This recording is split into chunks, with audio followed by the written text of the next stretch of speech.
My name is Joel Babbs, and I just want to follow up a few things, just tie up some loose ends as far as my testimony I gave a month back or what have you, a couple weeks back, is I heard that retired Captain Yolanda Williams had something to say about my tenure with the San Francisco Police Department. Yolanda, I want you to know that I'm still employed. I've always felt like I'm employed, even though I was illegally fired by you and the new the new incoming chief, Will Scott. On March 14th, I believe, it was a Tuesday, Yolanda Williams, I have the Google Drive, called me down to a meeting on 3rd Street at the OFJ office. And that was to come meet the then chief, brand new chief. He was accompanied at the meeting with my classmate, David Lazar. And David Lazar had to drive him around because he didn't know where things were, not being from here. Well, at the conclusion of the meeting, it didn't seem like he was really interested in what was going on. Their whole agenda was me. So at the conclusion of the meeting, I was about to leave, and he confronted me outside and said, "You're the reason I'm here. You're the reason I got this job. You're the reason I have to do my job." He says, "Everyone's scared of your black ass because you have money." He said, "Let me tell you what I'm going to do. This is my agenda here. They pay me to do a job. I'm trained by Chief Bill Gates down there, and it's his way. You fight your case on the other side of the door. No matter what we accuse you of, you'll be fighting it from the other side of the door. You had a lot of support when you did that thing with that officer, taping him. I would have put your black ass out right when you did that, but I'm going to do whatever it takes to end your career today." And you ever heard of Christopher Dorner? I said, "No, not at all." He says, "Well, he's a black officer that thought he can stand up to us, and he was only armed with the truth. He wasn't armed with the ways of a police department." And we end up driving him crazy, and in a big manhunt, he killed a couple of us, but we took him down in a hail of bullets. And he kind of looked like LL Cool J. That's what he told me. And he laughed. He said that they've been telling me that you didn't want to quit. You've been working for the last 25 years for free, and you think that you're all high and mighty because you have money. Well, I'm here to break you. I'm here to do whatever I got to do. They gave me the power. I don't want to know anyone. I don't care about San Francisco. I'm only here for your black ass.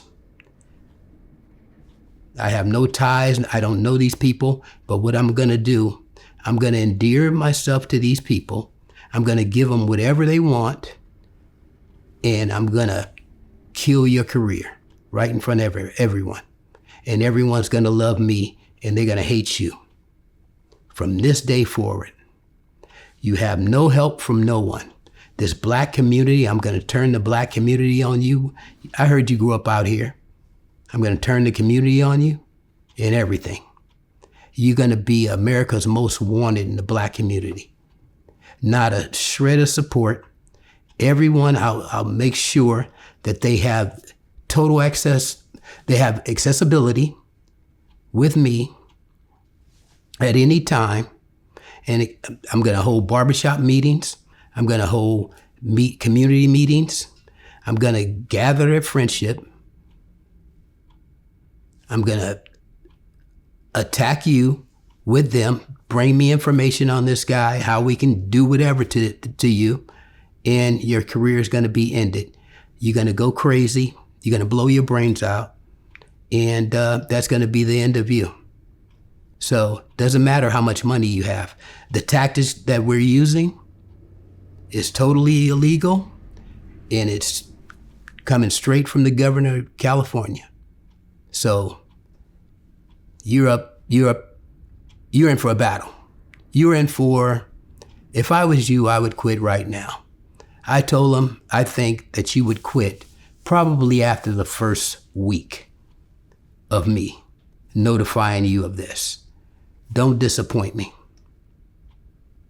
If I was you, I would go ahead while you can, get another job, go make your money. You have more money. I heard you got a bunch of money. Go get another job, because once I'm done with you, you can't give away free water. You can't sell free ice.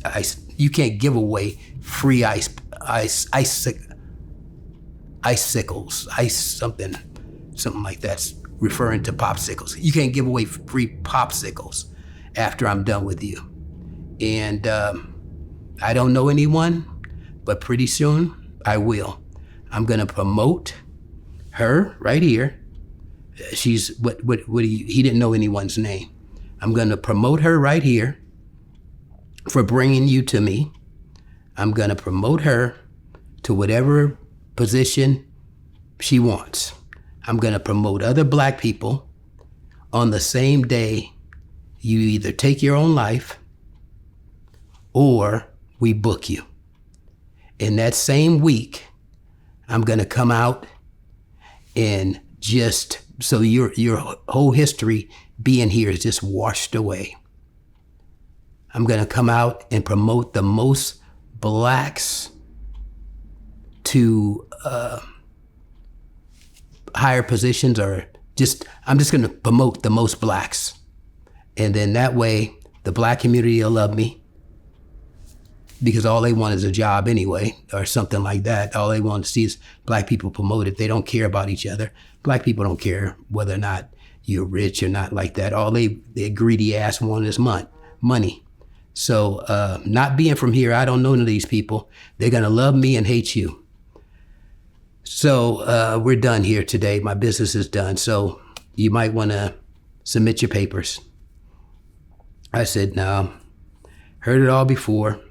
They told me you were coming, and I'm not doing none of the above. So, good luck on what you're doing, but one day you'll have to answer for somebody. He said, well, one day won't be today. Right now, I'm working on meeting everyone in SID, MCD, Management Control, SID, Secret Intelligence Division, whatever. I'm meeting with them later today or tomorrow or something like that, or he already has. He's already met with my classmate, another Pete Walsh, and he's gonna do it. Everyone's giving him all the tools to get rid of me, Joel Babbs. So my meeting is done here.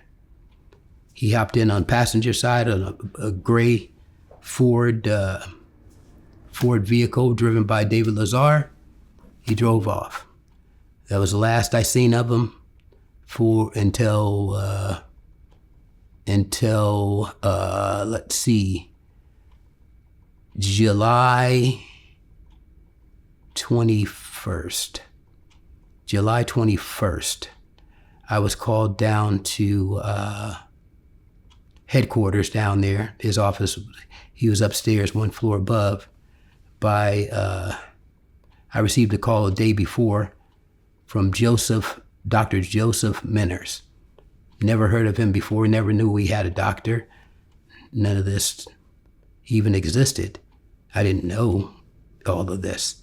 But I guess when you're doing something so shameful and criminal, you align yourself with all these worthless people, morally bankrupt people.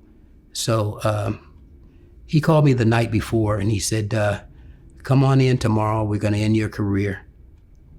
Okay, now take that. So 4 months prior to that, the chief was telling me that he's going to end my career.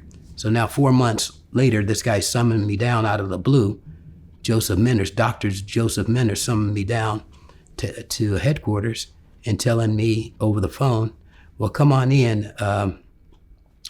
We're going to end your career tomorrow. I said, come on in for what? I'm not coming. He said, well, no, you need to come. Come on down, and we got to discuss how we're going to do things moving forward. Just come on down tomorrow. Meet with me at 8:00.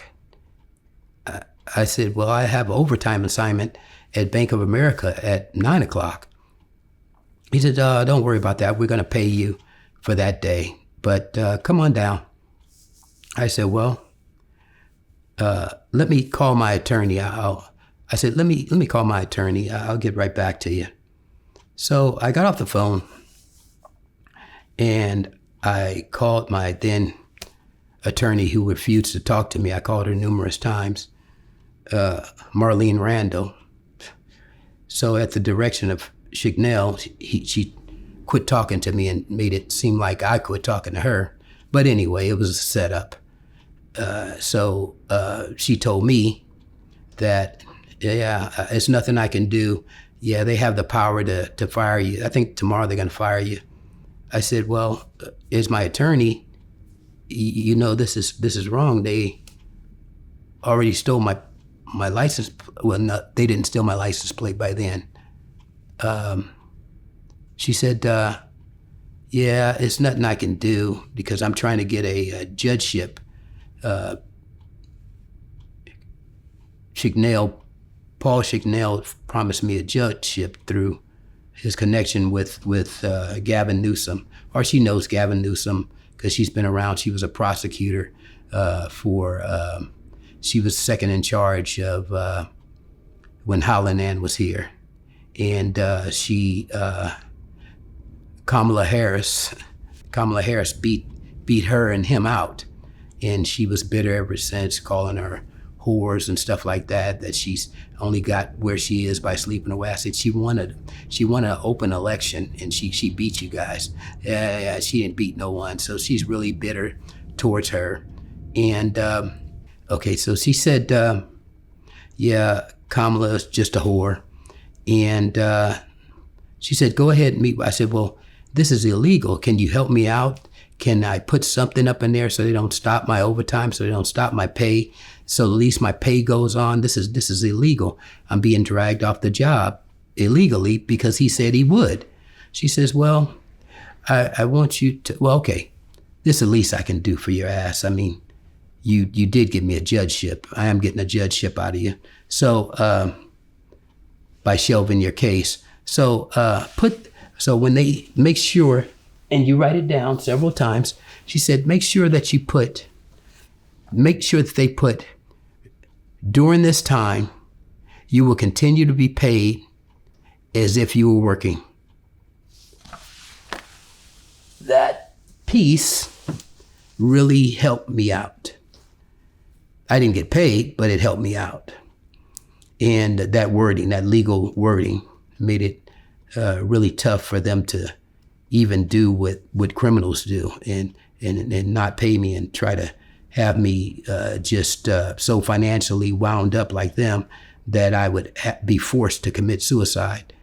And she felt that she did too much on that. She said, don't go to any of the meeting. Don't accept my call.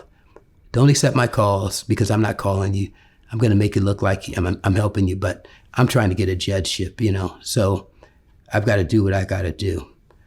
And I said, but what about helping me? She said, nah, I'm done helping you. I got to help myself. You know, this is a once in a lifetime thing to get a judgeship, and I'm going to go for it. And I've been in this business for a long time, much longer than you've been a police officer. So it's my time. So I said, okay, I mean, I'm not in charge of anything. So I went in the next morning, and I had my rosary beads in my right hand, like in my right pocket, like I normally do. And I had a Bible on this day because I am dealing with devils. So I felt like I was performing an exorcism that didn't go too well. They still end up being devils at the end of the day. So I went into Dr. Joseph Minner's office on the 4th floor, and he told me that today is my last day. How do I feel about that? I said, well, you guys are in charge of everything. I said, I've never been paid, so you guys taken it this far, 25 years. I said, so now we're down to this, now just not going to pay me and just kick me off the job. He says, well, I'm hoping to, we're hoping that you commit suicide. If you commit suicide, that would alleviate us of a lot of guilt and things that we might have to do that we really don't want to do because we kind of like you. And I said, how could you like me and you never met me before? He says, well, one thing about this, what's your name? Joel Babbs? Okay, Joel. Okay, one thing about this, Joel, is I don't give a shit. This is a process. I've been here for 30 years. I said, you've been here for 30 years and I never knew about you? He said, yeah, I've been here for 30 years. I said, wow, so this is what you kind of do? He said, well, behavioral science, I work with behavioral science, and they tell me someone that's, ready to commit suicide or have a drinking problem or something like that, they come see me. I said, well, what am I doing here seeing you? And I don't have any of that crazy stuff going on, but I'm just rich, and that's the reason why I'm here. He says, well, you're here because the chief wants you gone, and he assured you it would be gone. I said, well, do I have any rights? He said, no. I said, well, you took an oath. I have doctors in my family, doctors in my extended family, and I know they take an oath. I said, you took an oath. You took a Hippocratical oath to do no harm. And look at you right now. You forgoing your oath. He said, that doesn't mean anything in the workplace. He said, that was 40 years ago, whatever. He said, that has nothing to do with today. He says, in order to keep my job, I have an employer just like you. Your employer is telling you to quit, kill yourself, leave. And my employer is telling me to get rid of you, have you commit suicide, and leave. I said, I'm not doing any of the above. I said, but you took a Hippocratic oath, and you're forgoing your oath, and I know where I stand with you. I said, am I done here? He says, you're done? He said, you're going to be followed home, where you're going to surrender your gun, badge. I said, well, I have an overtime assignment right now. I said, I got my gun and my badge on me right now. He said, well, you're going to be stripped of that. How does it feel to be stripped of your livelihood? Now you can't make money, you can't make income. You're a disgraced police officer. Do you have any guns at home? I says, that's none of your business. He said, well, if you do have a gun at home, I suggest you use it on yourself. I said, that's a sin against God. I won't be doing that. I said, I love myself. I love God too much to commit a moral sin like that, ungodly sin like that. So he said, oh, whatever. He said, you don't feel that way now, but soon you will. Hey, go over to Hyde Street and see my good friend of mine, Elliot Henderson. Elliot Henderson is going to evaluate you. to see if you're fit to be a police officer. I said, what changed from yesterday at this time and today on my fit for duty? He said, well, because the chief is telling us that you're schizophrenic now. I said, I am? He said, yeah, that's what we're going with. And you're suicidal. I said, I am? He said, yeah, that's where you're at. And the black community is turning on you right now, right?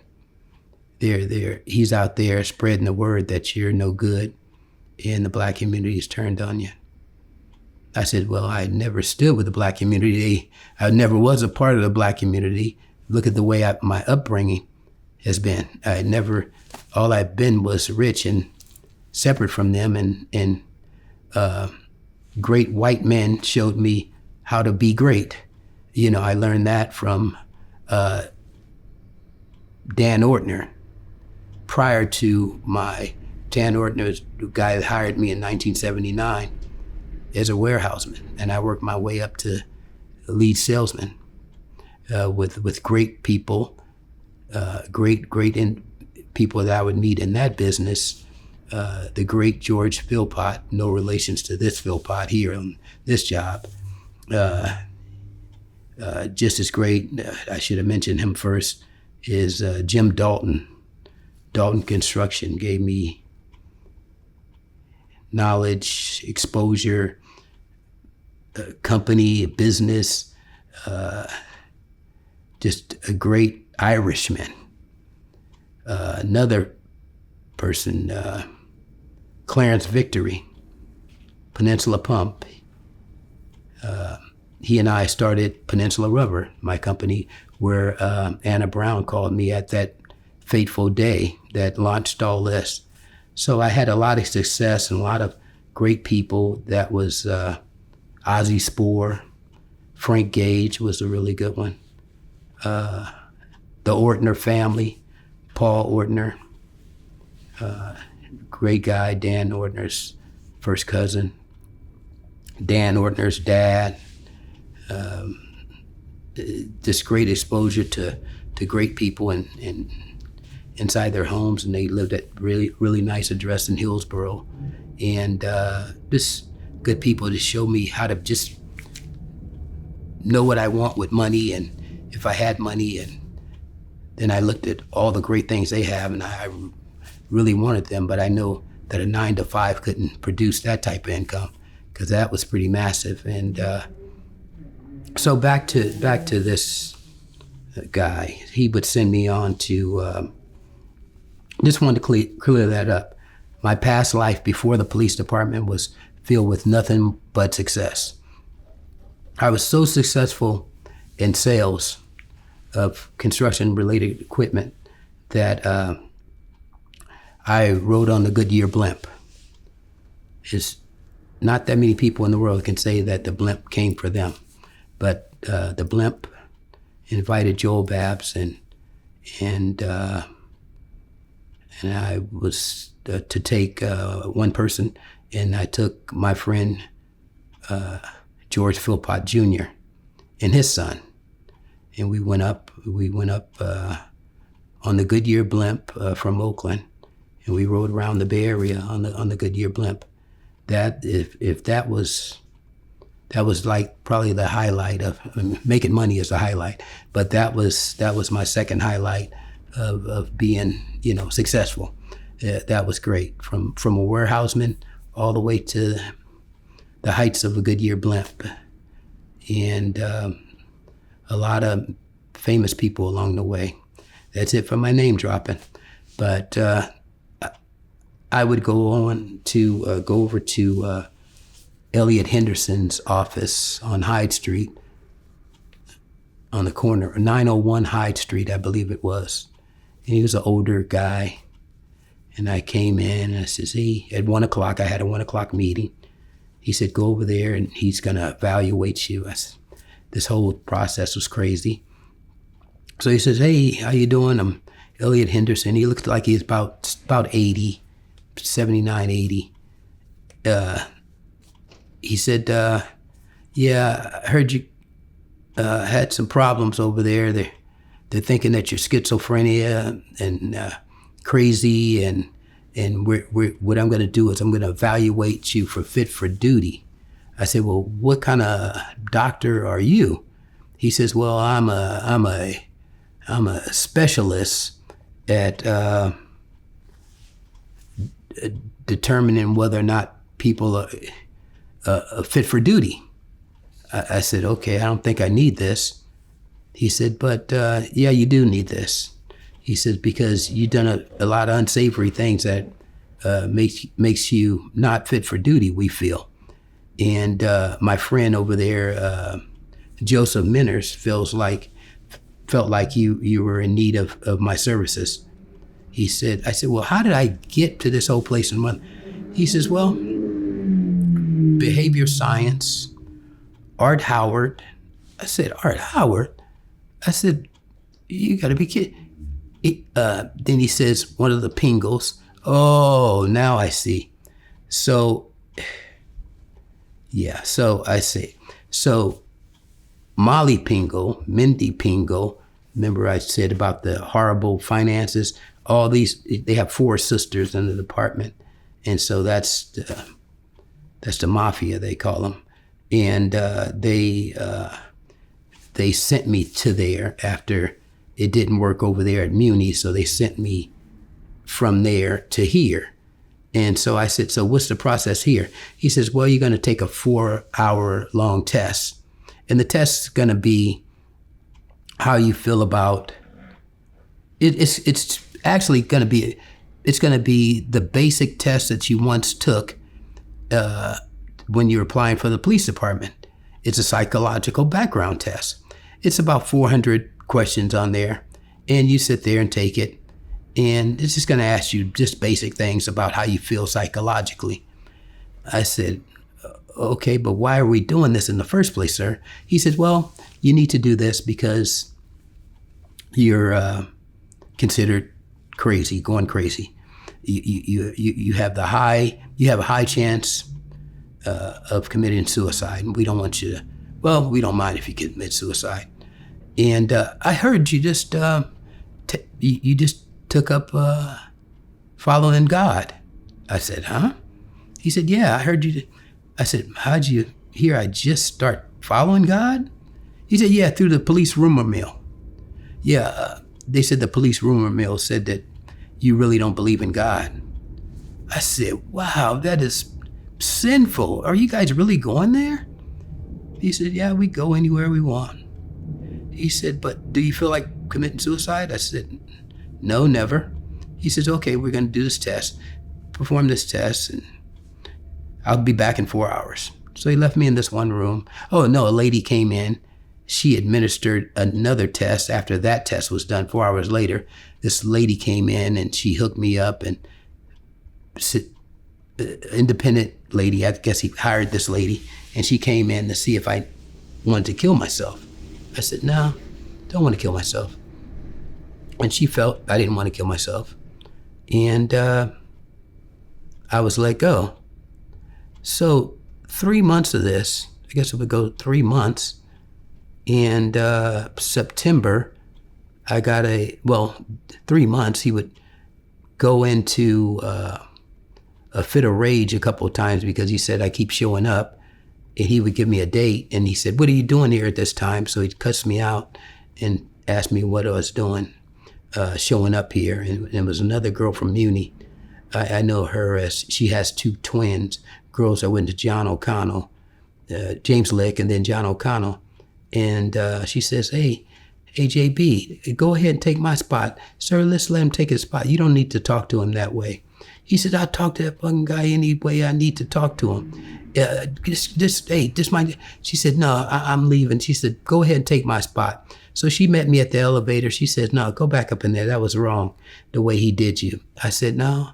I said, he said, come back another day. It's a whole setup thing. You don't know what's involved. Just go ahead. He said, I double booked. I said, just go ahead. I said, I'll come back later. I'll come back like an hour later or something. But he flew off the handle for that. And so I left, came back an hour later. And he wouldn't talk to me. He just set me there. And that was it for that. Had maybe 1 or 2 more meetings with me, kept me off until September. I go back and I said, hey, can I come back? They said, well, you can't get your gun back. You can't get any of your ID. You can't wear a uniform. You can't, you're not allowed to. That piece of paper is dated by the chief July 21st, 2017. You'll see that in the Google Drive, that letter. Well, that letter states that Joel Babbs is not allowed to any logos, anything that has to do with the police departments. Do not visit, go near a police department anywhere in San Francisco. Period. I'm outlawed for no reason, just from being rich, and that's it. So they ended my career. What I'm bringing up, and I'm just telling you the process. It's a whole process of ruining a man's career, and it would easily be ruined, and it would have been ruined at the academy if I would have taken deferred comp. Just think that you guys on deferred comp that have deferred comp, which most of you guys have deferred comp throughout the whole city, is you took away your voice, you took away your democracy, you took away your right to fight. That's the reason why you're mad at Joel Babbs. And at that time that you were doing it, you didn't even know that this day would come. This is a day of reckoning. This is Liberation Day. This is the day that Donald Trump was talking about. Because you can't go on forever living on nothing. Keep in mind, I came into a government. Government doesn't make a profit.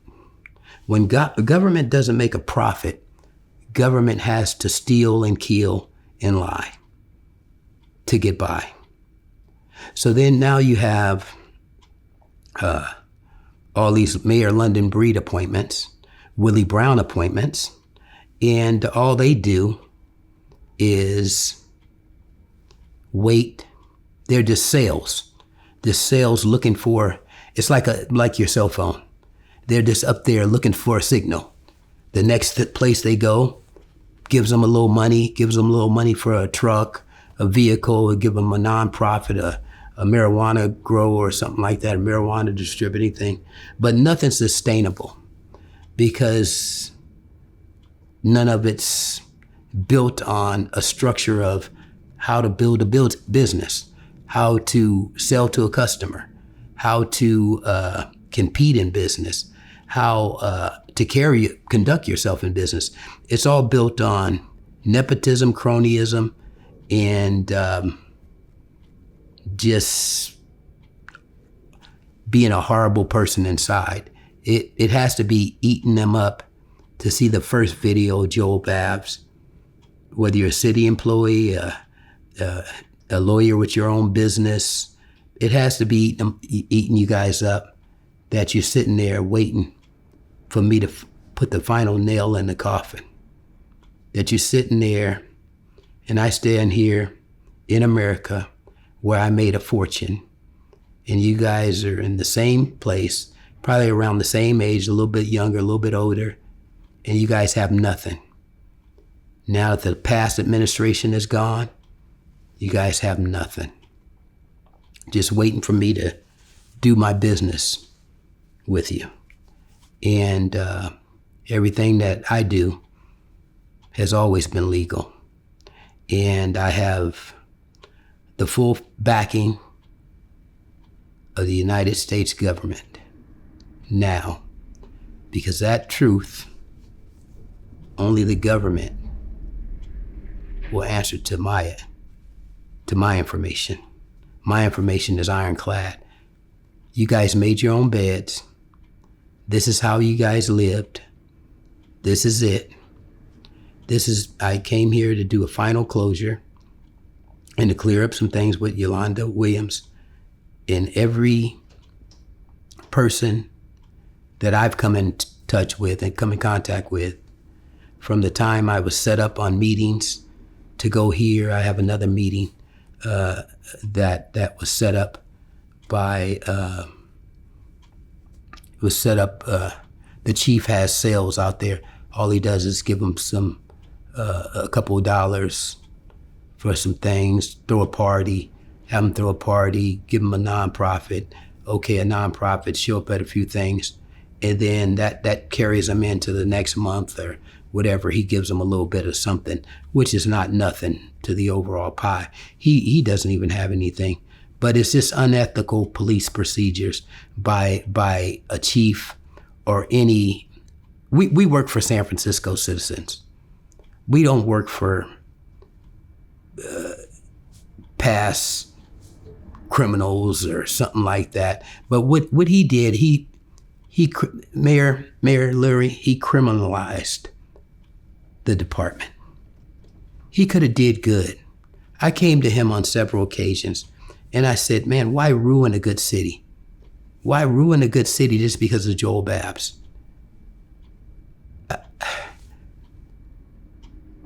Chief, you just don't, Mayor Leary, you just don't know the extent of the damages that he's done. It played out horribly at 2:00 in the morning on Saturday, this past Saturday, when that young officer, 27-year-old officer, crashed his vehicle on Sunset Boulevard. Just hours ago at 5 or 6 o'clock, that's normal graduations, over on just a few blocks away from there, he had just graduated at the Scottish Rites Hall on 19th and Sloat. Now, what would compel a young officer, bright-eyed, bushy-tailed, to go out and drive like that and wreck his whole career?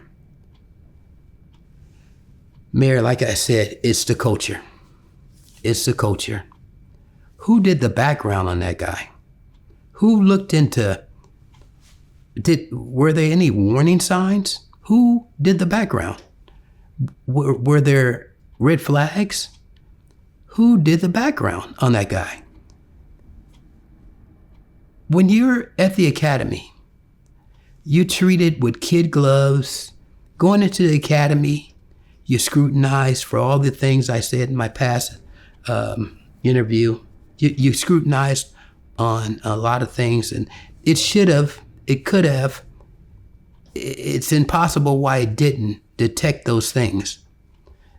And I got to tell you that it's heartbreaking that kid injured someone, that young man injured someone, and injured himself. But who did the background on that young man? He should face some type of punishment. But the person that hired him should face the biggest punishment. And that happened on your watch, Chief. That happened because you have a culture, a real bad gangster culture going on. And it's hard to overlook. I got to tell you, a young man that I mentored a little bit, I talked to him. He was a guy, he lived on Moultrie. Young white officer. He was depressed. They said that, he was going through a divorce, and I hate to speak about the dead, but I'm sorry. Please forgive me. He was going through some problems that he found that were too overwhelming for himself, so he took his own life. Everyone knows that the chief of police, Will Scott, is responsible for that young man taking his life. Everyone knows. Everyone in the department knows. Number two, my friend.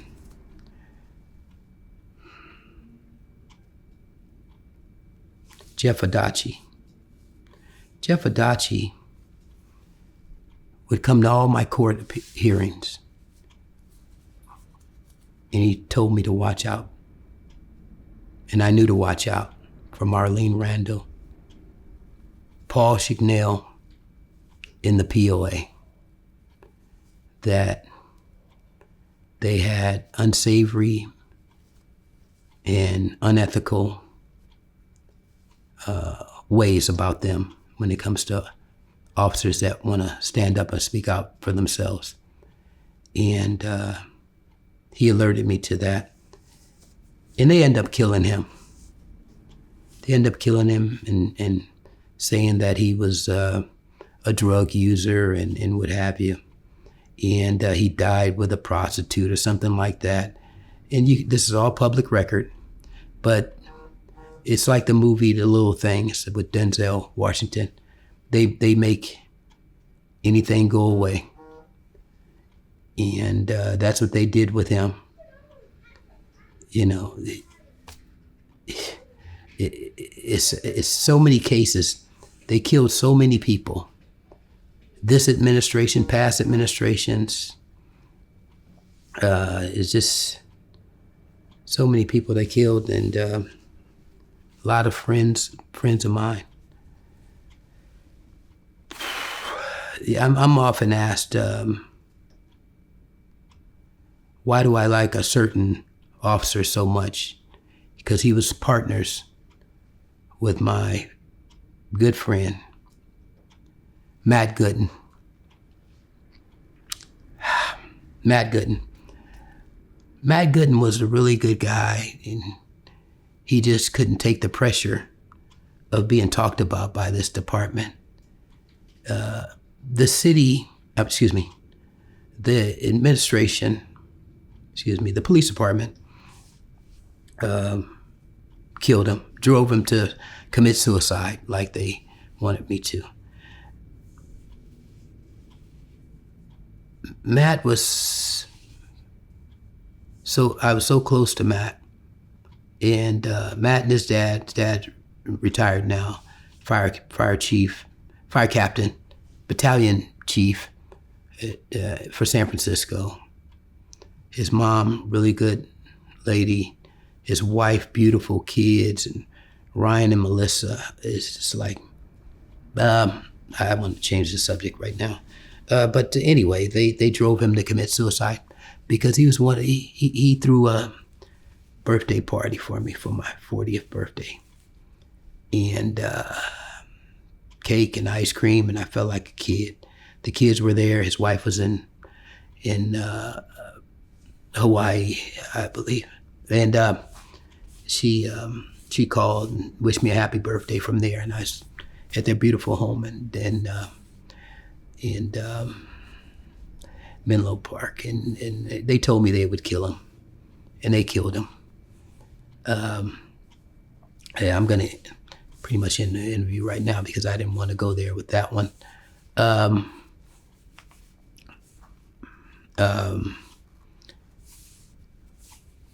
They killed him because he threw me a birthday party. They killed him because he showed compassion. They killed him. They drove him to suicide. I remember the whole event, looking for him. Let me change the subject. I had, I mentioned Ian Furminger for a minute. The reason why I will always be loyal to Ian Furminger, and he is just like Steve Jobs to me, he will always have what I have. He will never go without anything. Once they quit holding my money up, Ian Furminger will live like the king that he is. I'm loyal to Ian Furminger because Ian Furminger always fought for me against these devils. He always fought. They put cases on Joel Babbs, case after case, undocumented cases. And Ian Furminger was always at the forefront. He was like if you remember John Gotti, he had a lawyer called Bruce Cutler. Bruce Cutler was so good, they could never beat him. They could never put these cases on him. They called him Teflon Don. You remember that? Ian Firminger was like Bruce Cutler, but he wasn't an attorney. But he should have been. He's better than attorneys. And Ian Firminger stood by me, and I watched this man go to jail. I was at his trial every day. And before his trial, like anything, but everything they do, they tell me days before, months before, we're going to do this to this person because of you. So Ian Firminger went to jail for me for 18 months because he would fight he would never waver in this fight for Joel Babbs. Never. He would go up against all the white guys. Doesn't matter. He would fight for Joel Babbs, where a black person wouldn't lift a finger for me. They would even talk about what I was going through, but they were instrumental in my demise, which is not my demise at all, because I'm the only one standing here as a free man. If you guys look up the word slavery, and they tried to turn me into a slave like them, all of them, the rest of 99% of America, slaves. If you look up the word slavery, you'll see that slavery says to obey and follow. Joel Babbs never did that. Never did that in one aspect of my life. My father's birthday just passed on May 19th, Monday. In remembrance of him, I took that day off from pounding on these people. In 34 years, I never take a day off. I look at everything regarding these people because someday there's going to be a good savior come along. Maybe it's Mayor Leary or who knows, but they're going to have the opportunity to save San Francisco. And here your opportunity is, Mr. Mayor. And like I said before, you're an outsider. I'm an outsider. We'll never be accepted because of our financial status. And it's up to us to save the city of San Francisco. The reality of San Francisco looks like a shithole, like Charles Barkley said, Mayor. And it hasn't changed since Charles Barkley said that. It looks bad. I was there earlier today, and it looks bad. And it's going to look bad for a long time. But we need real reform, real changes, real policy. On that day, I didn't tell you, Mr. Mayor, we had, I came in there. I was losing my house. I lost my house. I came in there and on my birthday, April 2nd. And that's also the birthday of the city attorney, David Chu.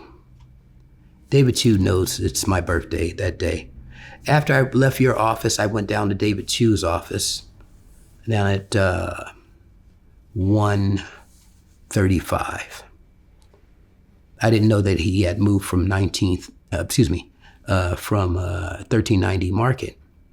So after going by my district rep, Connie, whatever, District 1, I went over there and a young gentleman helped me, really nice. And he said, his office is now here. He said, I saw his car there today. So I marched on in there. It's he and I, we share the same birthday. And I said, I demanded to see him. And the secretary, she says, well, I'm new and I don't know protocol. I can't do that. But I'll see. I said, well, can you tell him that Joel Babbs is here? I'd like to see him. Well, he never showed his face, cowardly, just like the rest of them, like they all are.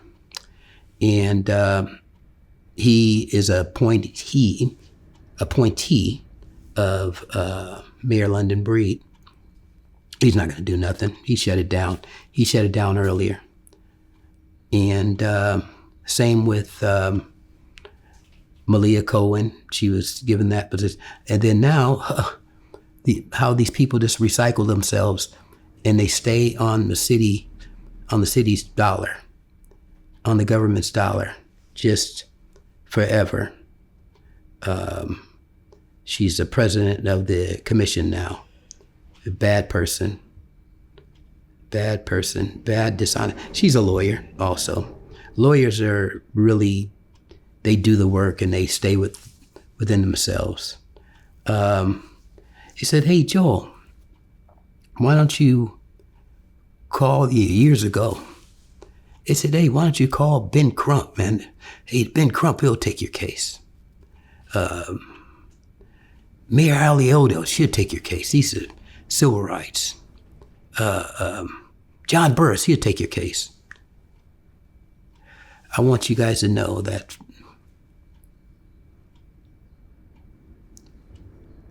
here in America, all across the country, civil rights ain't civil. Just remember that. The only one that'll aid you in helping yourself is not going to be a person that look like you. It's going to be you. And occasionally you'll get a Ian Furminger in your life. Occasionally you'll get a Matt Gooden in your life.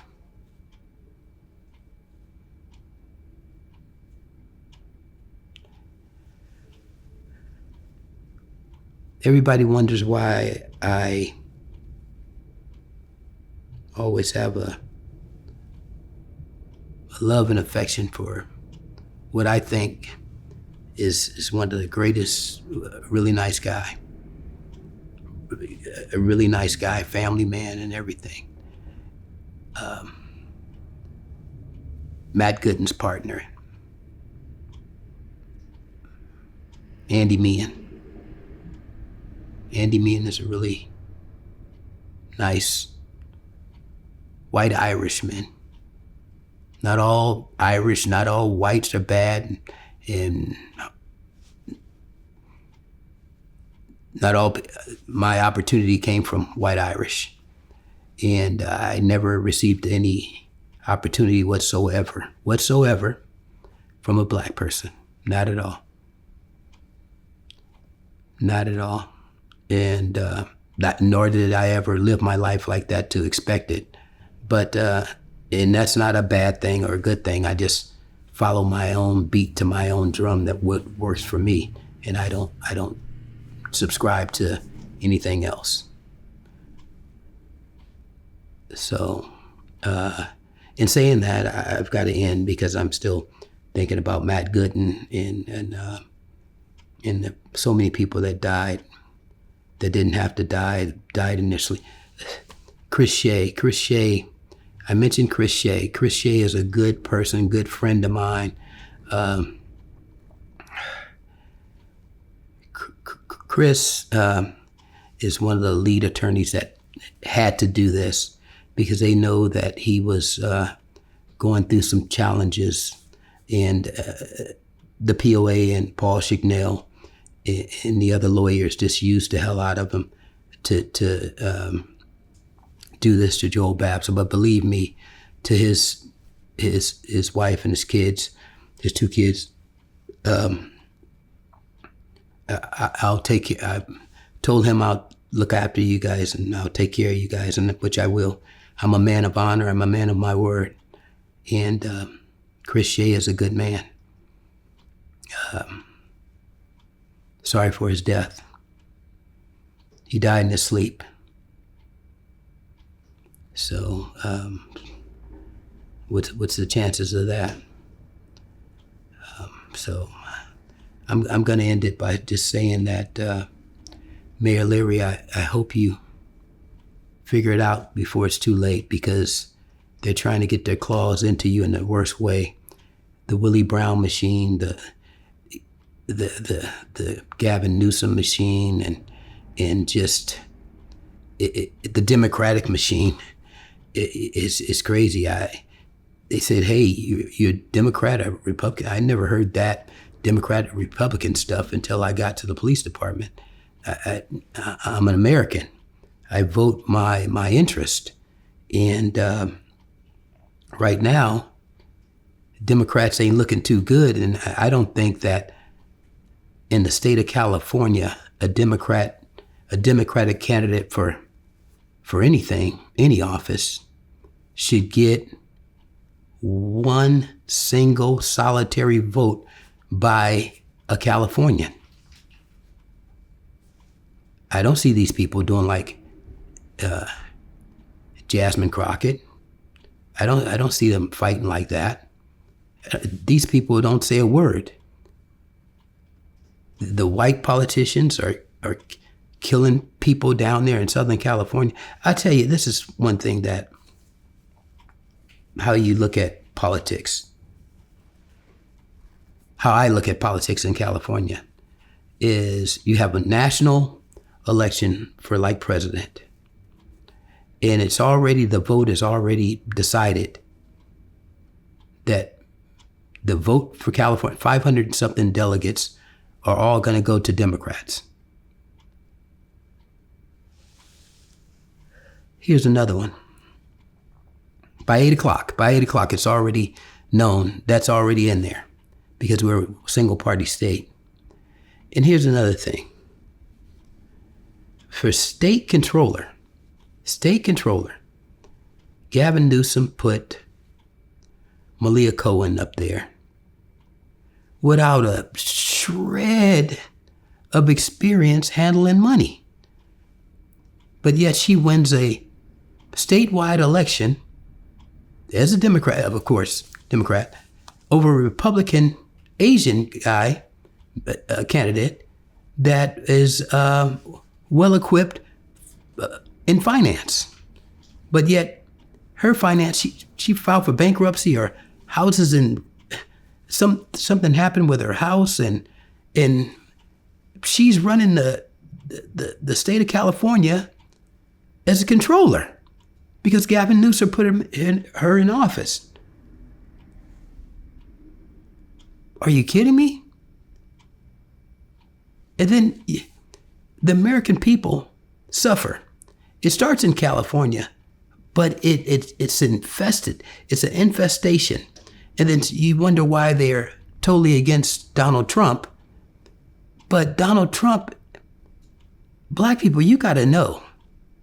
You should know. You need to know that Donald Trump is the only one giving you guys democracy in the courtroom. He said, hey, one day he told you guys, I'm black too because of the way I get treated in the court system. There's never been a truer statement ever because the courtrooms are ran by Democrats. By Democrats.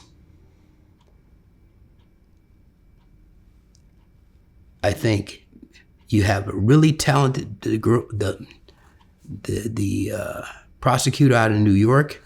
She's got whatever evidence she's got, and she is amazing. She knows more about these cases. I'm not blowing my horn for Trump or anything like that, but right is right and wrong is wrong. That's all I'm talking about in the courts. Black people have been vilified time and time again in the courts. We have no legal rights. How is it that Joel Babbs in 2025 that under a decree, under a wording in the United States 13th Amendment on the Constitution, that Joel Babbs still is not afforded the rights today? Because when the Constitution was written, you got to think about this. It was not written for a free black man. It was not written. The Constitution originally was not written for a free black man. Just think about that when you guys are at sleep tonight and think about how free you are. The only free man in this world is Joel Babbs. The only richest, the world's richest person is Joel Babbs. You get freedom through your income. You get freedom through your freedom of speech. I'm free to speak the way I want because no one owns me. When you say, I'll do it, then you already sold out. You guys have to watch one thing. You watch. It's a great. It's two things on. One's on Martin. He has this thing where they're doing this reenactment of. It's kind of like a reenactment of. They're doing some type of Juliet and the guy, and then he falls out. The lead guy falls out, and Martin steps in, and then Martin does a great job with it, and he gets offered a big contract. Martin said, "No, I'm not going to sell out. I get the hell out before I sell out." Thank you, Mayor. I hope you do the right thing. I'm here for you. Please do the right thing. Our city is at stake. I'm a lifelong resident. I voted for you, and I want to make my vote count. Thank you.